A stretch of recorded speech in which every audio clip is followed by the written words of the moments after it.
दोस्तों, जिस समय हम लोग ये वीडियो बना रहे होंगे, हो सकता है कि हमारे माननीय मुख्यमंत्री ये सोच रहे होंगे कि अब किसका नाम बदलना है। बहुत सारे नाम आपको देखने को मिल रहे होंगे, बदल रहे होंगे, और रिसेंटली एक नया नाम भी चेंज हुआ है। उस पे एक वीडियो लेकर के हम लोग आए हैं। मैं रमेश चंद्रा आज आपको यह बताने वाला हूं कि ये योगी जी के नाम बदलने वाली थ्योरी कितना सार्थक है। क्या पास्ट में भी ऐसा हुआ है, या ये पहले मुख्यमंत्री हैं या पहले शासक ऐसे हैं जो इस चीज को करने के लिए आ गए हैं। बहुत सारी बातें इस पे उठती हैं।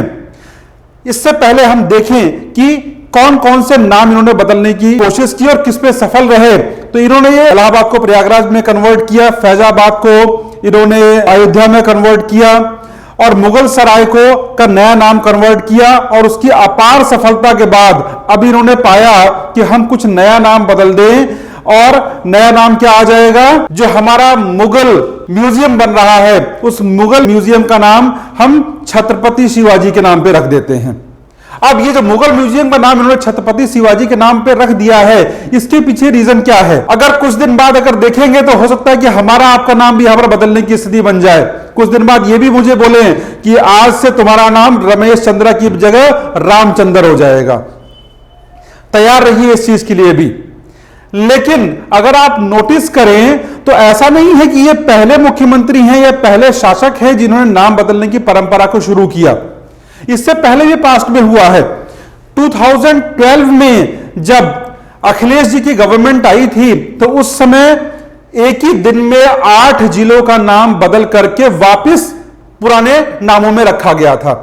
अब 8 जिलों का नाम बदल करके उन्होंने वापस रखा, तो आप ये कहेंगे सब वो तो उन्होंने वापस उसको नाम दिया है। यहां तक कि किंग जॉर्ज मेडिकल कॉलेज को भी वापस उन्होंने अपना नाम दिया है, उन्होंने वापस उसको रिकवर किया है। लेकिन जब कभी बदला रहा होगा तभी तो रिकवर किया, उससे पहले तो रिकवर किया नहीं है।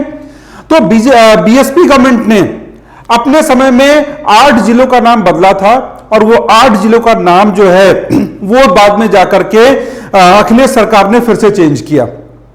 तो ये जो नाम बदलने की परंपरा है, ऐसा नहीं कि ये पहली बार हो रहा है। हो सकता है इन्होंने तो 2, 4, 10, 20 नाम बदले हों, इसलिए लोगों को लग रहा है सरकारें जब भी आई हैं तब भी उन्होंने कुछ ना कुछ चेंज करने की कोशिश की है, नए नाम अपने अकॉर्डिंग उन्होंने करने की कोशिश की है।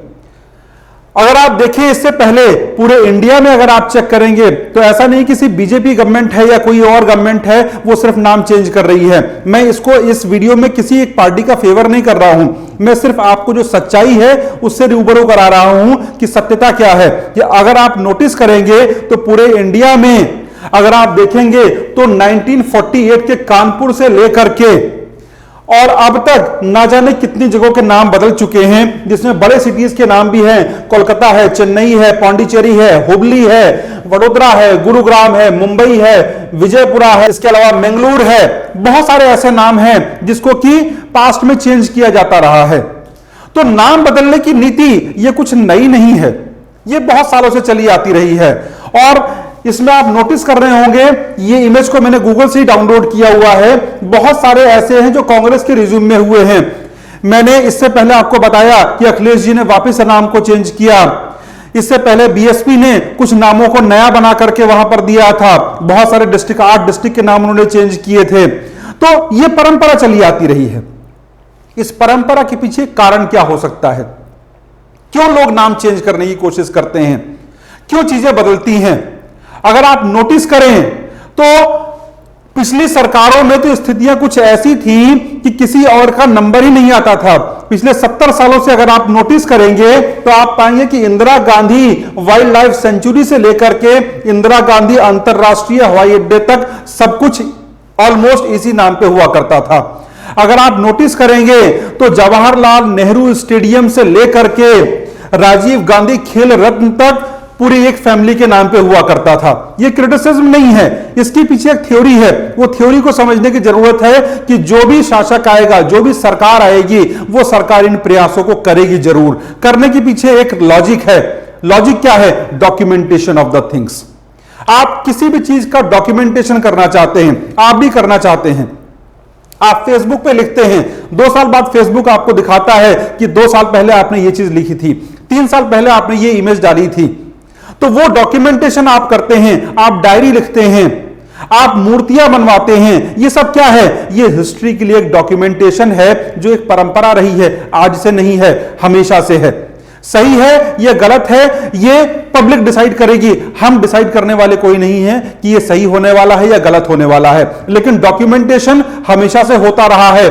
चाणक्य ने कहा है कि अगर आप डॉक्यूमेंटेशन नहीं कर रहे हैं तो उस कंडीशन में समय के साथ आपको लोग भूल जाएंगे। उन्होंने भी 2 बुक्स लिखी, कौटिल्य का अर्थशास्त्र, जिसमें 6000 से ज्यादा सूत्र थे अर्थशास्त्र के, जिससे पूरा पूरा देश चलाया जा सकता है, और दूसरा उन्होंने लिखा चाणक्य नीति, जिसमें कि 350 नीतियां थी जो डे टू डे लाइफ के लिए थी। जो कौटिल्य का अर्थशास्त्र था, it was for the classes, एक पर्टिकुलर क्लास के लिए था, जिससे कि चीजों को समझ करके अर्थशास्त्र को समझा जा सकता था। लेकिन चाणक्य नीति वाज फॉर द मासेस, आम पब्लिक के लिए, आम जनता के लिए था कि उस आम जनता को उससे क्या बेनिफिट मिल सकता है।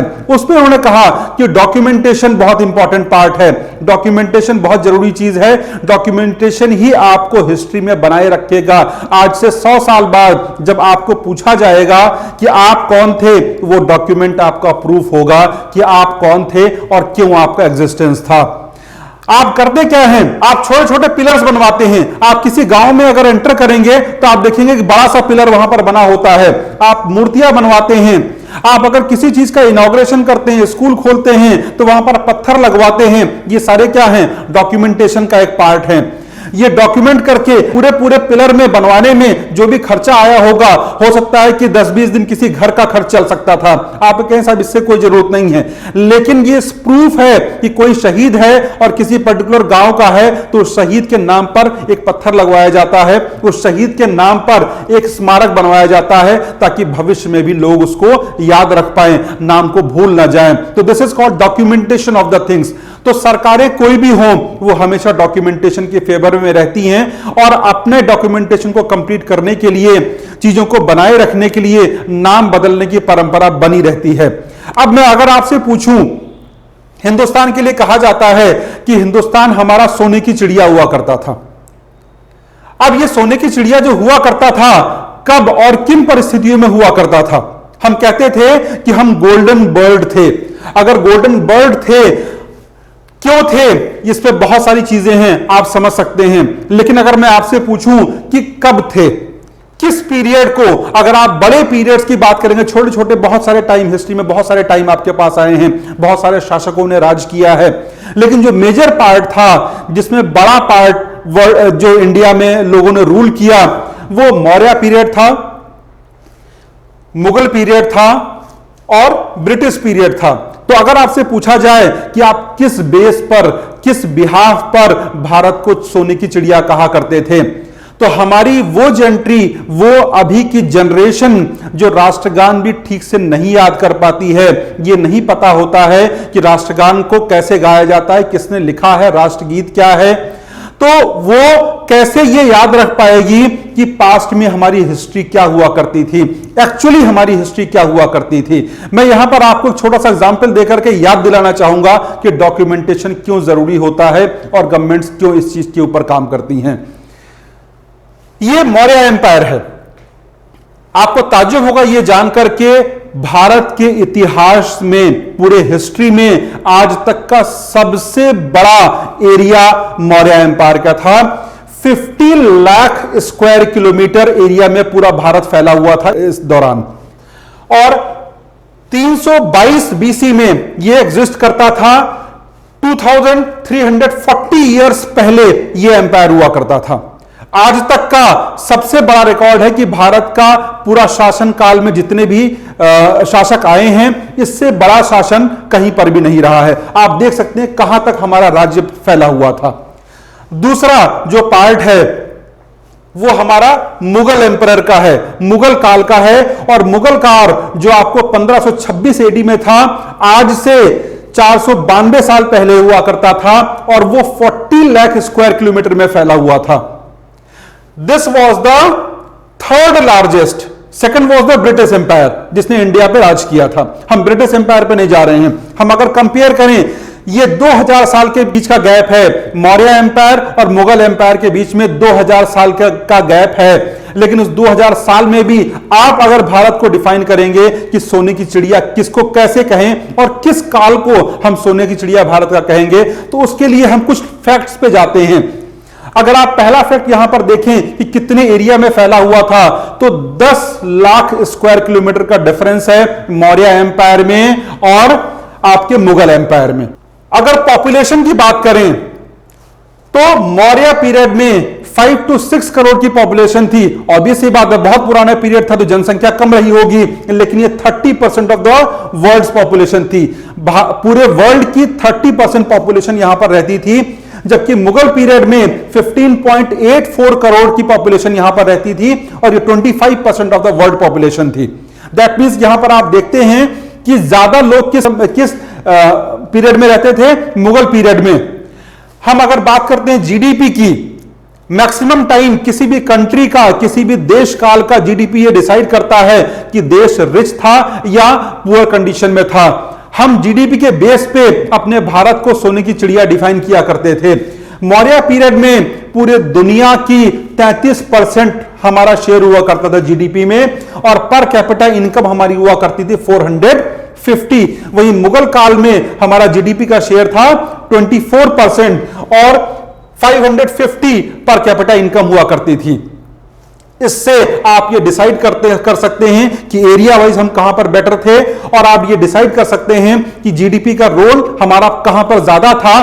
तो अब आप ये तय करिए कि सोने की चिड़िया वाला दौर कौन सा हुआ करता था, ब्रिटिश पीरियड हुआ करता था या मुगल काल हुआ करता था या मौर्य काल हुआ करता था। लेकिन होता क्या है कि जब भी भारत की हिस्ट्री की बात आती है, हमेशा आप करते क्या हैं, हमेशा आप इसकी बात करते हैं कि मुगल काल में ये रहा, अकबर ने ये किया, तुगलक ने ये किया, बाबर ने ये किया, हुमायूं ने ये किया। मैं किसी एक पर्टिकुलर कास्ट या रिलीजन को बेस करके नहीं बात कर रहा हूं, लेकिन ये हमेशा बात होती है। रीजन ये है कि डॉक्यूमेंटेशन जब चीजों के प्रॉपर नहीं होते हैं तो आपको चीजें समझ में नहीं आती हैं। अब इससे आपको यह क्लियर हो रहा है कि इन सारी स्थितियों को देख करके कि जो सोने की चिड़िया भारत कहा जाता था, वो काल वही हुआ करता था। उस समय संस्कृत बोली जाती थी, मगधी बोली जाती थी, उर्दू का सिस्टम नहीं हुआ करता था। हमारे देश की भाषा नहीं है उर्दू, हमारा जो पूरा सिस्टम है वो संस्कृत, मगधी, अवधी और जो हमारी देश की भाषाएं हैं उस पर चलता है। तो अगर अपने देश की आप बात करेंगे तो अपने देश के लिए बेहतर चीज क्या थी, आप सोने की चिड़िया कौन से पीरियड को कहते थे, वो आप यहां पर तय कर सकते हैं। लेकिन नाम, प्लेट्स और बाकी चीजें आपको यह बताती हैं कि कौन सा बड़ा था। दिल्ली पे जब आप जाते थे तो आपको तुगलक रोड दिखती थी, बाबर रोड दिखती थी, अकबर रोड आपको दिखाई पड़ती थी। ये सारी रोड आपको तय करती थी कि बड़ा क्या था। बच्चा जब छोटे से बड़ा होना शुरू करता है तो यही चीजें ये डिसाइड करती हैं कि कौन बड़ा है। जिस नाम को आप बार बार सुनेंगे, जिस नाम को आप बार बार देखेंगे, वही चीज ये पता बताएगी आपको कि ये नाम बड़ा था और इन्होंने भारत पर शासन किया। वही हिस्ट्री बन जाती है। अगर हिस्ट्री के बारे में हम बात करें तो हिस्ट्री के नाम पर हमारे इंडियंस ने जो चीजें लिखी, वो भारत एक खोज, एक बुक हुआ करती थी जिसको कि हम एनसीईआरटी में भी पढ़ते हैं, भारत की खोज के नाम से। इसी के बहुत सारे पार्ट्स आगे की तरफ हमको दिए जाते हैं। जो यहां पर नेहरू जी ने लिखा या जो चीजें बताई गई उसको हम सच मानते हैं क्योंकि वही डॉक्यूमेंटेड है। बाकी डॉक्यूमेंटेशन के नाम पर अगर आप नोटिस करेंगे कि बाकी डॉक्यूमेंटेशन किससे हुआ है, तो हिस्ट्री में लोगों ने, हमारे इंडियंस ने बहुत कुछ लिखने की कोशिश नहीं की है। बहुत कुछ नहीं लिखा गया है हमारे यहां हिस्ट्री में, और जो लिखा गया है वो ये कहा जा सकता है कि प्रॉपरली डॉक्यूमेंटेटेड नहीं है, या उसके पिलर्स नहीं हैं, या उसके अवशेष नहीं हैं। शायद मौर्य एम्पायर के टाइम का अशोक स्तंभ और अशोक चक्र हमारे पास अगर ना होता आज की तारीख में तो वो भी हम भूल चुके होते। तो इसलिए डॉक्यूमेंटेशन इज वेरी इंपॉर्टेंट। और हमारे अगर देश की बात हो रही है तो अगर हम अपने देश की बात करें तो हम अपने देश की डॉक्यूमेंटेशन करेंगे। जो आक्रांता हमारे पास आए थे, जो वॉरियर्स हमारे पास आए थे, उसके डॉक्यूमेंटेशन की बात हम नहीं करेंगे, क्योंकि हिस्ट्री जो लिखी गई वो मैक्सिमम किसके द्वारा लिखी गई। ह्वेनसांग जब हमारे पास इंडिया में आए चाइना से, तो वो ऑब्वियस बात है हमारा गुणगान तो नहीं करेंगे ना। वो जिन राजाओं के दरबार में जाएंगे उनकी बात करेंगे क्योंकि उन्होंने उनको शेल्टर दिया होगा। मौर्य काल में मेगास्थनीज जब यहां पर आए थे तो मेगास्थनीज ने पूरा इतिहास ही बदल दिया और उन्होंने क्या कह दिया कि साहब सिकंदर महान था, और एक कहावत बन गई कि जो जीता वही सिकंदर। एक्चुअली ये सही नहीं है, लेकिन आज इस पे हम बात नहीं करेंगे, हम नेक्स्ट वीडियो में इस पे बात करेंगे कि क्यों गलत है जो जीता वही सिकंदर, क्योंकि सिकंदर भारत आके जीता ही नहीं था, वो हार के गया था, भले ही वो पूरी दुनिया में जीत करके आया हो। लेकिन क्योंकि हिस्ट्री इन लोगों ने लिखी थी, मेगास्थनीज ने लिखी थी, ह्वेनसांग ने लिखी थी, तो जो इनको सही लगा अपने देश के संदर्भ में, अपने इंफॉर्मेशन के अकॉर्डिंग, अपने फेवर में, वो इन्होंने लिखा और उसको आज तक हम मानते आ रहे हैं। सवाल फिर से यही रह जाता है कि आप क्या चाहते हैं? आप अपनी हिस्ट्री पढ़ना चाहते हैं या उनकी हिस्ट्री पढ़ना चाहते हैं जिन्होंने बाहर से आपके ऊपर आकर के राज किया? Thank you.